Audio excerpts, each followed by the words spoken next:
Momento Edificação. Uma palavra de vida.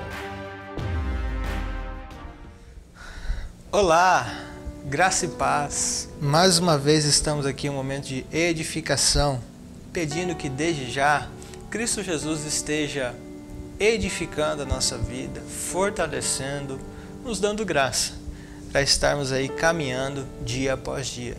Para pensarmos hoje, gostaria de ler com vocês aquilo que está em Romanos, capítulo 12, o verso 9 e 10, que diz assim: o amor seja sem hipocrisia, odeiem o mal e apeguem-se ao bem. Amem uns aos outros com amor fraternal. Quanto à honra, deem sempre preferência aos outros. Deixa-me ressaltar algo sobre a carta de Paulo aos Romanos. Do capítulo 1 ao capítulo 11, Paulo está ensinando a teoria.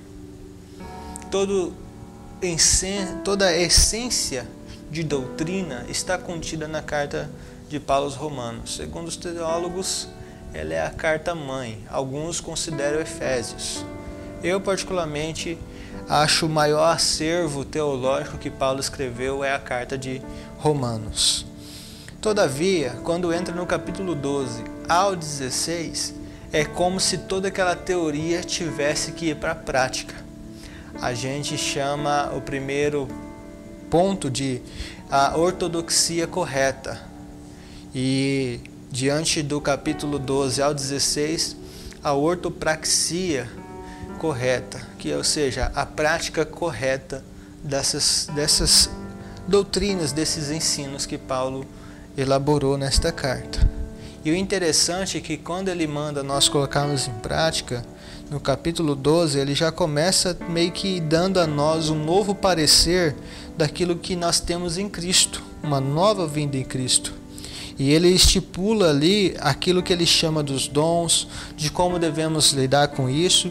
E aí ele vai tratar, nesse verso 9 em diante, as virtudes que a gente deve praticar por estarmos em Cristo Jesus. E ele começa dizendo algo interessante, que dentro da prática cristã, o amor seja sem hipocrisia, sem falsidade, sem engano.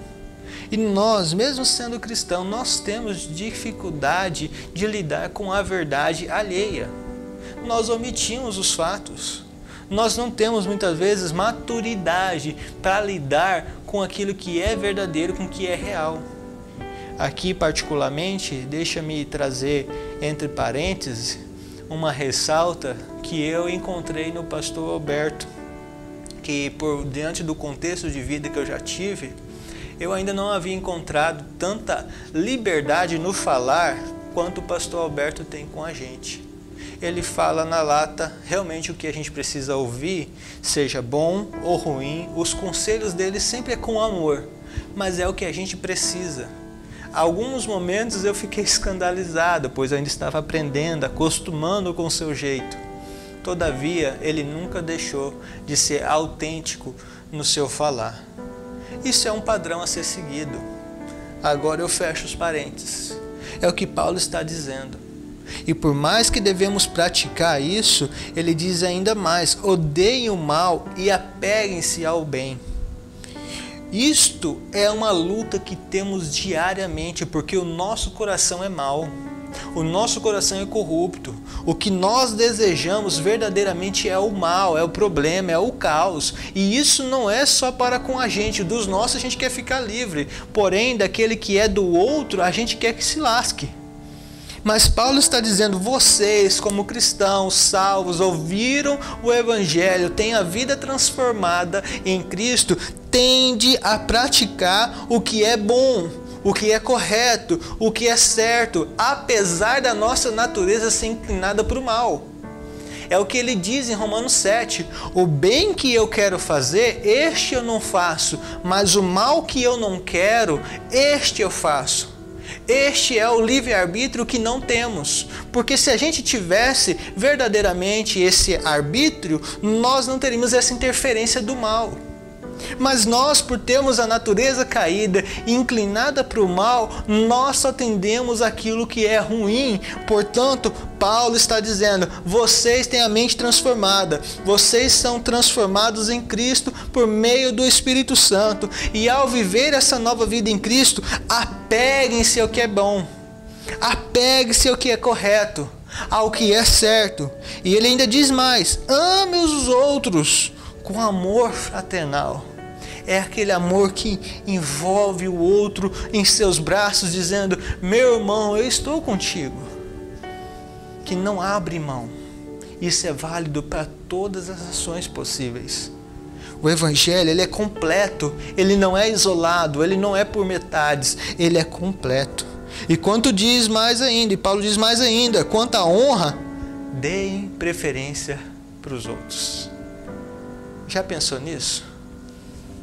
Em vez de você ter uma boa atitude e você dizer, olha, eu fiz tal coisa, isso é louvável, você disser, não, eu não tenho nada a oferecer, a não ser aquilo que do alto me foi dado, mas sobretudo, o senso da grandeza não é minha, é de quem recebeu esse ato.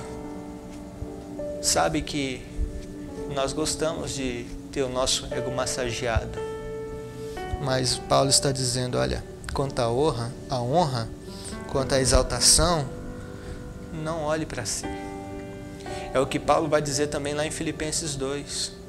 Aquele que tinha todo o poder e grandeza de ser o Senhor, e de fato era o Senhor, exaltado, grande, magnífico, estava governando no trono, que não precisava se humilhar, ele se humilhou. Ele se fez servo. E ali a palavra grega é ekeinose, é um senso de se esvaziar totalmente da sua glória, de seu, como se disséssemos, do seu ser, do seu íntimo, da sua verdadeira identidade para ser quem ele precisava ser, o servo que se entregou e viveu por amor aos pecadores e nos deu nova vida. E toda vez que você lê o Evangelho de João, Jesus está dizendo, olha, não glorifique a mim, mas o Pai que está no céu, que os meus atos, que a minha vida, que a minha atitude, tudo que eu vivo, o propósito que eu estou vivendo nessa terra, é para que Deus, o Pai, seja glorificado. É esse senso de grandeza que devemos ter.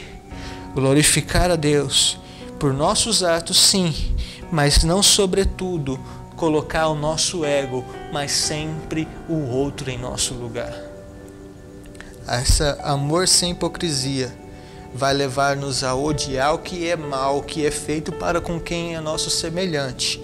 E em consequência a isso, esse amor que é do céu, sem hipocrisia, vai levar-nos ao amor para com o próximo. E esse amor para com o próximo vai nos ensinar a honrar os outros. Essa é a palavra de Deus. Fácil? Talvez para alguns, mas talvez difícil de engolir para outros. Nós precisamos ter o nosso ego, o nosso eu quebrado pelo Evangelho e, sobretudo, à luz da palavra de Deus.